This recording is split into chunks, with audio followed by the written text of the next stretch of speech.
Hi guys, Some Gamer Dude here, time for part 2. State of the Forceville Company projects, because they keep cancelling those. Bite off more than they can chew, this company. Doesn't really comprehend how much things cost and how to direct things. I don't get it myself. Hi everyone, Iji Shishido here. I was really glad to see you guys at GP Atlanta and ARG Richmond. I got to meet many of you and I could hear about your thoughts. I was so happy to see so many people smiling and having a nice time with our organised play events. Did you get a chance to see my interview on Saturday? It was really nice to have a stream for everyone all over the world to watch our tournaments, right? Yeah, actually, if I remember correctly, some of the tournaments recently haven't been streamed, so yeah, it was a good thing. People actually want that. Don't understand the appeal of watching other people play card games, but some people do. Okay, so let's start. Anyways, I had the chance to hear some of your concerns during my stay in the USA and thought, and through the recent posts I made on Facebook, I feel it's best for me to explain the progress of our projects and where they stand in terms of completion of our third challenge. Today, I want to share the idea behind, as well as the progress about many of the projects we have started over the last couple of years. I think you mean progress of. Got a nice cute girl picture there. Limited formats.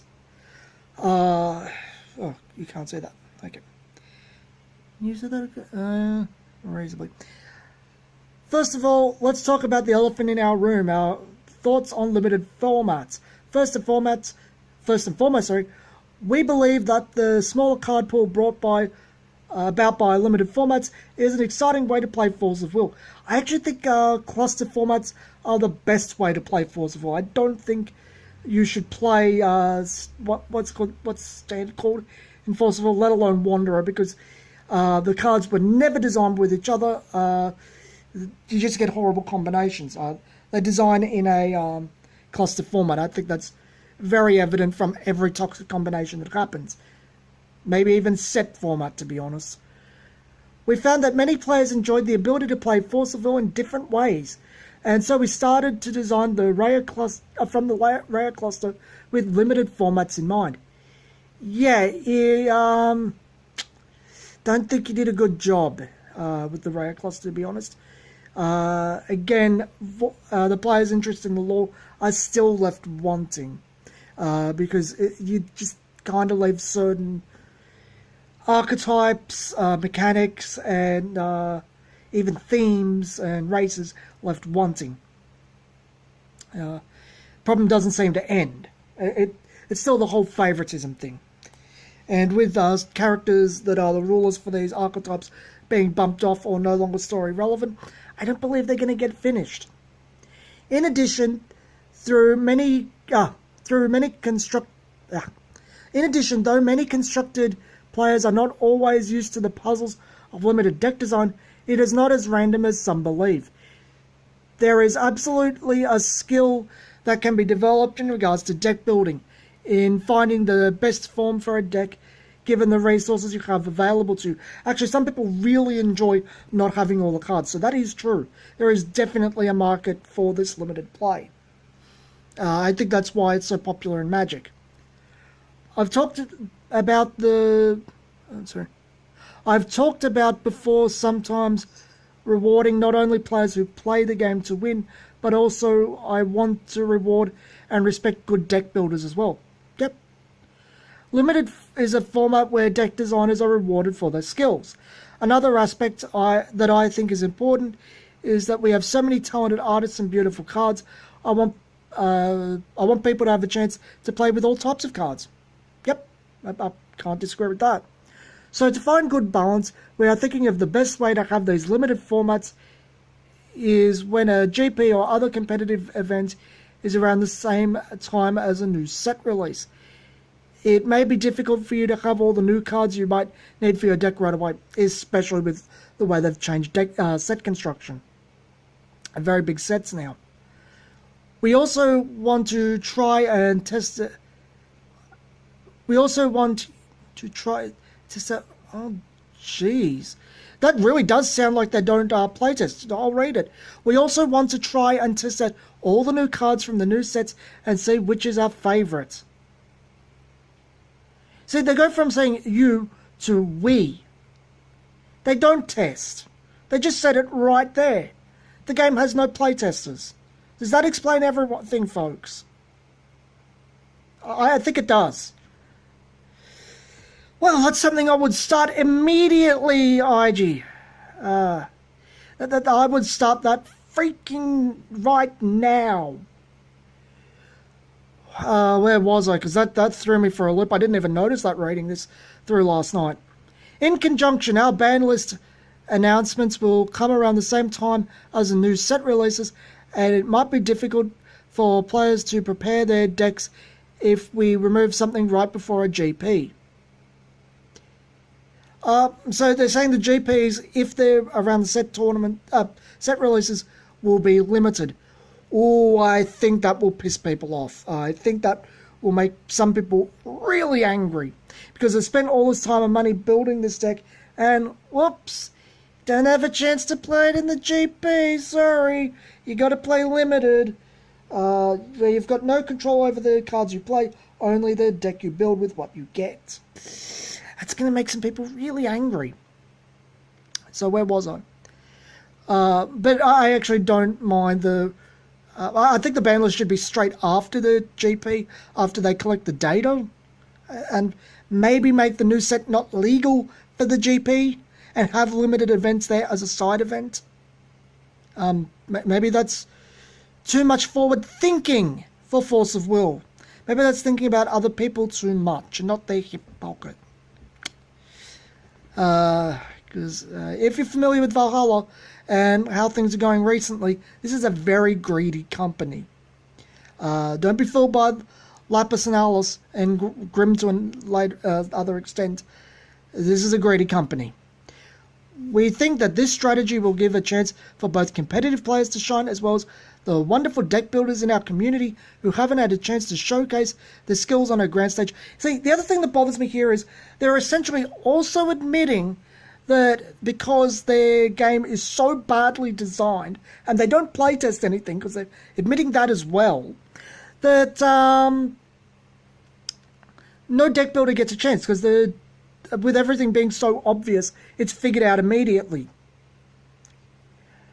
Oh boy, where to start with that? This is bad. This is really bad.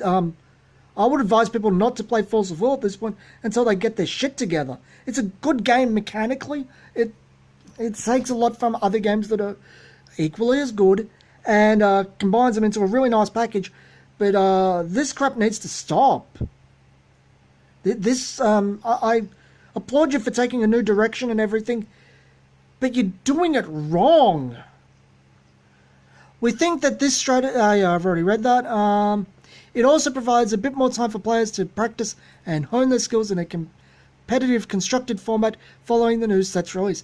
No, it doesn't. It means they have to skip a GP and travel to another one if they want a competitive format. A constructed competitive format, I should say. That's not a good thing either. Again, just postpone the legality of the set. It's not a big deal. Final part for this passage. Speaking of competitive, I heard many players' comments as well as my own observations during the World Grand Prix that sometimes the pack rulers are a bit too strong compared to the draft rulers we designed for everyone. Therefore, I am planning on updating the rules so that for competitive events, we are only left using the draft rulers. I think this adjustment will help a lot of players feel their skills are being tested and less on the ability to open a super strong, unbeatable ruler. We will be following the change closely, and we hope that you will enjoy all the wonderful cards Force of Will has to offer. I don't think this is a bad thing at all. Forcing a level playing field is not a bad thing. You want the same starting point, but the end point is decided by, I guess, luck and the individual's skill, merit-based. The next topic I want to discuss is Wanderer, something that everyone seems to be really happy about. I'm also very happy, as you know, Wanderer was created because the community asked us to support our old cards. Of course, I want to play with the new cards, and they are very fun. You mean lots of fun? Very fun is not right English. Again, you're not an English speaker, and there's so many problems with this. It needed editing. But I also want to experience many fun memories of older cards from time to time. Yeah, again, you just said you had to have your arm twisted to do it. You didn't, because only the newer cards make money. This is why rotation's introduced at all. Because if you don't rotate, you have to power creep. And honestly, rotation is the better of the two. Not all games can support it, but it is the better of the two. And again, stop being disingenuous. You're not happy about Wanderer. You're happy that after having your arm twisted about Wanderer, people actually played it rather than going, oh, hey, we have Wanderer. That's a thing now. We asked for it, but no one wants to play it. It actually went somewhere, which is good. Where was I? From now on, we are going to be taking much better care of Wanderer. As you know, I said in December we have been testing Wanderer more seriously. Again, you just said you leave the testing to other people. Now you're saying you're testing. Which is it? Either you are or you aren't. And frankly, given the crap state of the game, I think you aren't. I want to make sure that it is a fun format for new and returning players.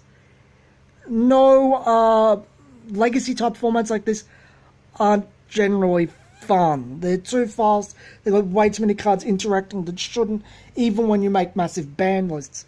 They die off because of lack of availability, which necessitates proxies, and the general crappiness of an extended format. It's not a good place to play. The statement encapsulates a couple of different plans of action. First, of course, our banless update, which will come with the release of R3, the time-spinning witch. Yeah, they're going back to the timey-wimey stuff. If memory serves correctly, they really need to stop doing this, because that's what made the Lapis Cluster end pretty crappy. Currently, the format is a bit too powerful. You think it's an extended format? Of course it's going to be.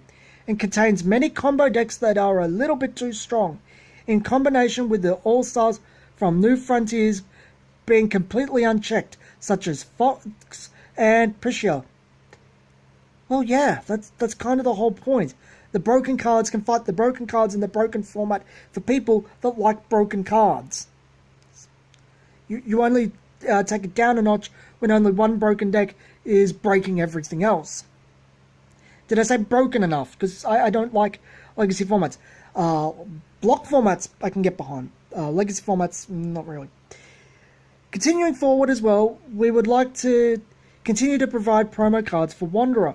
Finally, I would like to have Wanderer be available to us as a constructed format for Grand Prix level events.